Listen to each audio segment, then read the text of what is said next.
Mark Ting is a familiar face on our program, investment advisor with Hollis Wealth.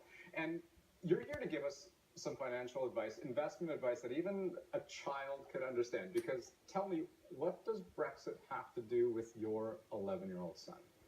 So Tyler turned 11 in mid-June.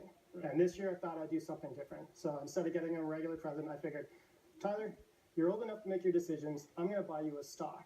And it's a stock of his choosing. It wasn't me telling him you should buy this stock. Okay. So I basically said to him, I was like, I gave him the advice. I gave him some advice that I would give basically anybody who's looking at stocks. I told him, find a company that you can get involved with, that you can really back. Something that you will use not only today, but you could picture yourself using in 10, 20, 30 years. So then we had a discussion. So we saw, all right, what kind of companies would work? And then really at the end of the day, let's get them excited.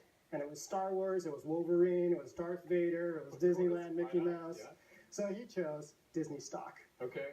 And so I guess at that point you kind of have to decide at what price you're actually going to buy that stock, right? Because with Brexit and with the market volatility, there's been a lot of fluctuation. Right. So this was pre-Brexit. This was mid-June. So at that time, Disney stock was about $99. Now, I like to buy everything, absolutely everything on sale. This suit was probably 50% off.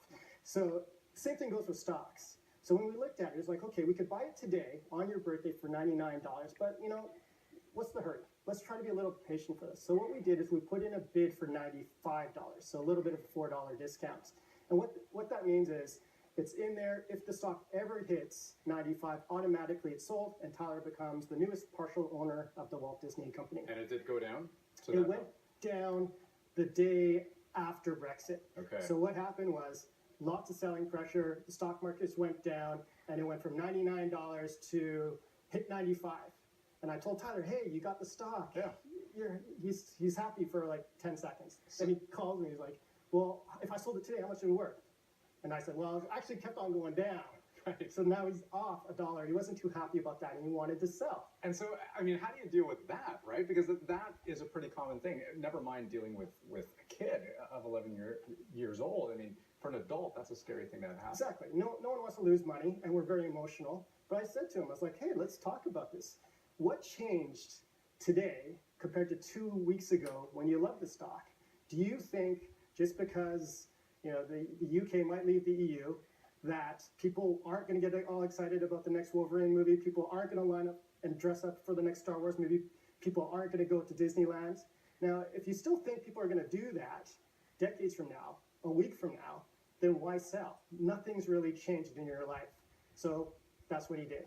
And so at last check, how's the stock doing? Not bad. He's up. He's okay. About 3.5%. So I think it's back up to about $98, and he bought it at 95.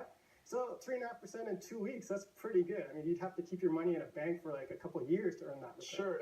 And so, just as I'm listening to your story, the two things that I immediately take away, one, kind of choose well, right?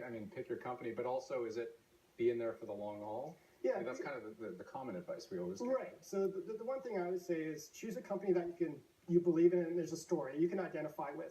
Because I hear a lot of people get stock tips about this newest trend. It could be 3D printing, right, marijuana stocks, some kind of tech stock, but they don't know what it does or how it makes money. So to them, it's just a ticker and numbers bouncing up and down. So if things go kind of loopy, like in a crisis, you're more likely to panic because there's no story behind it. Whereas Tyler, he can envision it. He can say, okay, well, this is happening, but people are still going to line up. People are still going to be making money. So he can feel at ease that these are just temporary vibrations, and that over the long run, he'll be fine. And last question, linking this back, of course, to Brexit. Yes. And the market volatility. Was there or is there space to capitalize there? Even just for you? Yeah, I didn't capitalize on it. I tried to.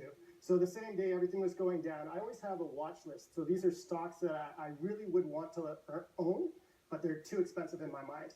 So whenever there's a big drop or a crisis or an opportunity, depending on how you look at it, I'm always there trying to buy these. But I'm greedier than Tyler, so I wanted a bigger discount. So I actually wanted the stock market to fall a little bit further and then recover.